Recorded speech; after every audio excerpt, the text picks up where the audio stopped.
ईश्वर पर विश्वास रखो, बुरा वक्त कभी नहीं आएगा। जिस प्रकार एक मोमबत्ती बिना आग के जल नहीं सकती, उसी प्रकार व्यक्ति आध्यात्मिक जीवन के बिना अधूरा है।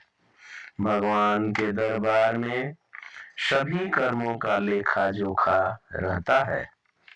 आपका कर्तव्य ही आपका धर्म है, प्रेम ही ईश्वर है, सेवा ही पूजा है और सत्य ही भक्ति है। मैंने सब कुछ देखने के लिए अपनी आंखें बंद कर ली। प्रकृति हमारी खूबसूरती, बौद्धिक, संज्ञानात्मक और यहाँ तक कि आध्यात्मिक संतुष्टि की कुंजी रखती है। सत्संग एक महान महिमा है। वह दुखों को हरता है, पापों को काटता है और जीवन को सुधारता है। खूबसूरती दिल और जमीर में होनी चाहिए। लोग बेवजह उसे शक्ल और कपड़ों में टटोलते हैं। परिपक्वता गरिमा की सीमा के भीतर अपनी भावनाओं को सोचने, बोलने और कार्य करने की क्षमता है। आपकी परिपक्वता का माप यह है कि आप अपनी कुंठाओं के बीच कितने आध्यात्मिक हो जाते हैं। दुनिया में जो कुछ भी था मेरा गुरु था। सज्जनों की संगत में आने पर कुछ समय पश्चात ही दुर्जनों में भी सज्जनता आ जाती है। आध्यात्मिक विचारों के अभाव में व्यक्ति गुमराह हो जाता है।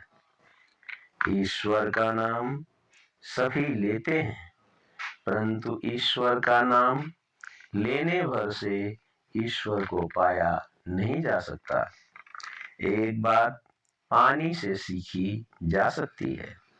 छोटी छोटी नदियां शोर मचाती हैं, परंतु महासागर शांत रहता है।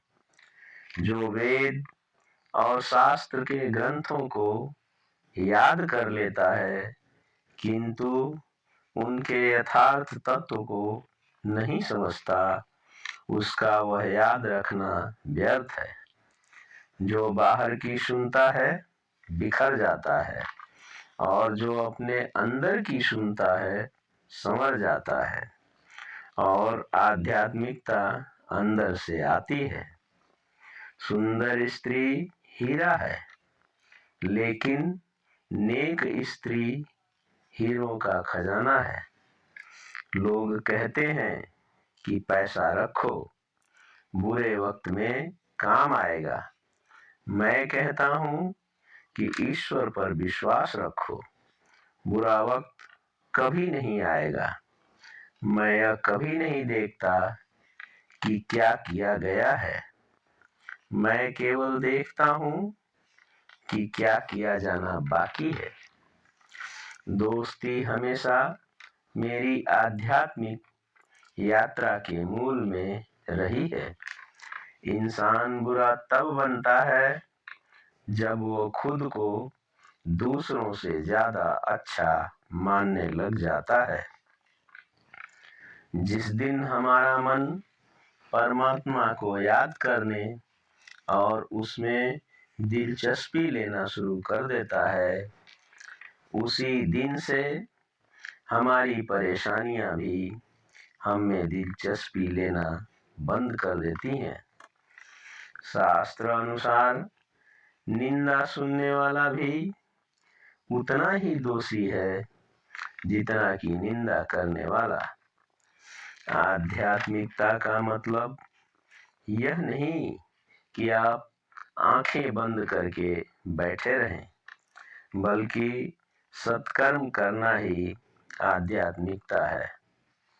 आपके विचार ही हर चीज का प्राथमिक कारण है।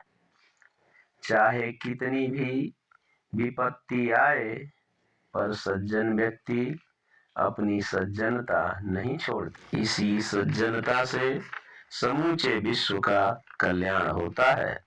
याद रखें, महान प्रेम और महान उपलब्धियों में महान जोखिम भी उठाने पड़ते हैं।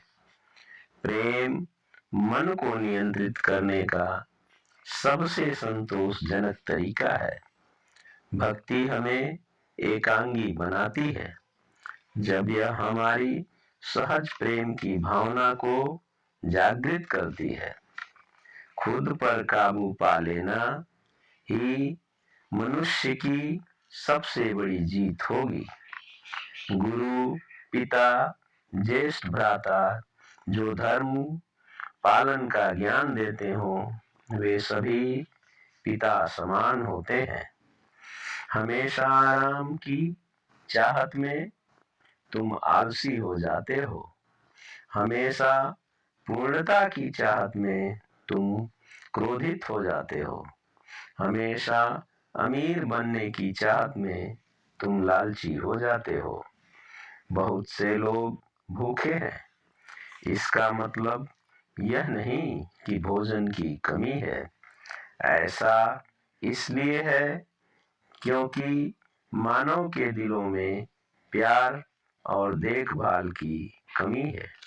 संसार को छोड़ने से परमात्मा नहीं मिलता, परंतु परमात्मा के मिलने से दुनिया अपने आप छूट जाती है।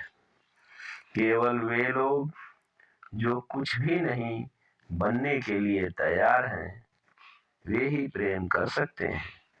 कोई व्यक्ति कितनी भी चीजें जान ले, चाहे वो इस संसार का ज्ञान जान ले, परंतु वह स्वयं को नहीं जानता, तो वह अज्ञानी है।